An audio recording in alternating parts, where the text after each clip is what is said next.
Pernah nggak sih, di tengah semua notifikasi dan feed media sosial yang nggak ada habisnya, kamu ngerasa ada sesuatu yang hilang dari dalam diri? Nah, kali ini kita akan bahas gimana sebuah nama ilahi, Al-Qudus, bisa jadi kompas buat kita menemukan lagi kesucian jiwa di zaman serba digital ini. Coba bayangin, kamu lagi asik scrolling, terus lihat semua pencapaian, semua kebahagiaan orang lain yang kelihatannya sempurna banget.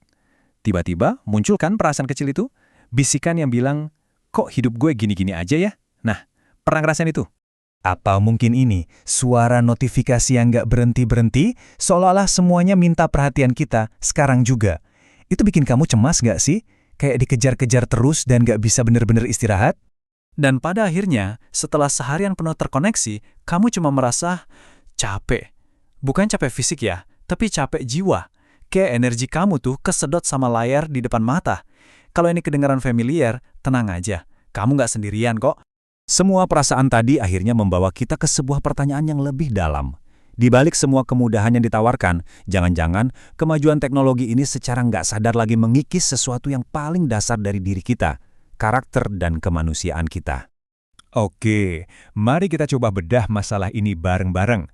Karena untuk bisa menemukan solusi yang pas, kita harus benar-benar paham dulu apa sih tantangan yang sebenarnya kita hadapi di era teknologi ini.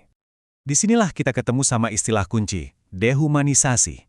Seperti yang dijelasin di sini, ini bukan berarti kita jadi robot ya, tapi ini lebih ke terkikisnya hal-hal yang bikin kita jadi manusia, empati kita, kesabaran kita, nilai-nilai luhur kita, karena kita terlalu terbiasa dengan interaksi digital yang serba cepat dan instan. Dampaknya tuh nyata banget, dan udah banyak penelitiannya. Coba deh kita lihat poin-poin ini. Kesehatan mental gampang terganggu, muncul cemas dan depresi. Interaksi sosial di dunia nyata jadi makin berkurang. Gaya hidup jadi pragmatis, cuma ngejar kesenangan sesaat. Ini jelas bukan lagi sekedar soal kebiasaan, tapi udah jadi tantangan besar buat karakter kita. Nah, sekarang yuk kita beralih dari masalah ke solusi. Jawabannya mungkin datang dari sebuah konsep spiritual yang umurnya udah ribuan tahun. Sebuah penawar yang kuat banget buat kegelisahan modern kita. Al-Qudus, artinya itu dalam banget, lebih dari sekedar suci. Ini adalah tentang kemurnian yang absolut, kesempurnaan. Terbebas dari semua sifat negatif yang sering kita temuin di dunia digital dan juga di dalam diri kita, kayak iri, cemas, atau sombong. Konsep ini ngajak kita buat terhubung sama sumber kesucian yang sejati. Al-Quran menggambarkannya dengan sangat indah. Coba perhatiin deh, nama Al-Qudus yang Maha Suci disebut persis setelah Al-Malik, Sang Raja. Ini seakan-akan memberi pesan kuat. Kekuasaannya itu sempurna, suci dari segala bentuk ketidakadilan. Ini adalah standar kesucian tertinggi yang bisa kita jadikan teladan. Oke, konsepnya keren banget ya kan? Tapi pertanyaannya, gimana caranya kita bawa nilai setinggi ini ke dalam kehidupan kita sehari-hari yang penuh distraksi digital? Yuk kita lihat gimana ini bisa jadi sebuah metode yang sangat praktis. Nah, ini dia jembatannya, Tazkiyah al-Nafs atau penyucian jiwa.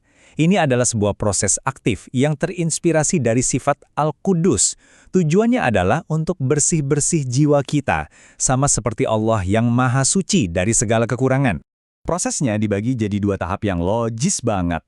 Pertama, tahali, kita mengosongkan wadah jiwa kita dari kotoran kayak iri hati, sombong, atau serakah.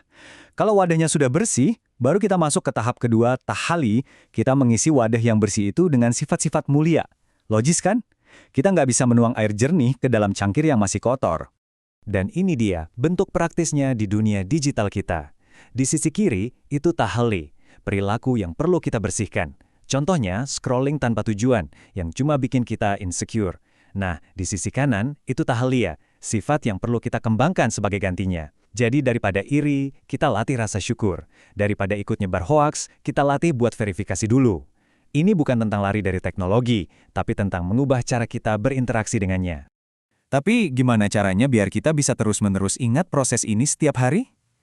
Ternyata, ada sebuah alat praktis yang bisa bantu kita. Sebuah amalan yang sederhana, tapi dampaknya sangat kuat. Dengan mengulang Ya Qudus, idealnya 100 kali setiap hari, kita secara sadar mengundang sifat kesucian Tuhan ke dalam hati kita. Ini bukan sekedar ritual, tapi sebuah latihan mental dan spiritual. Lihat deh manfaatnya. Ini langsung menargetkan masalah-masalah yang kita bahas di awal tadi, stres, iri, dan sombong.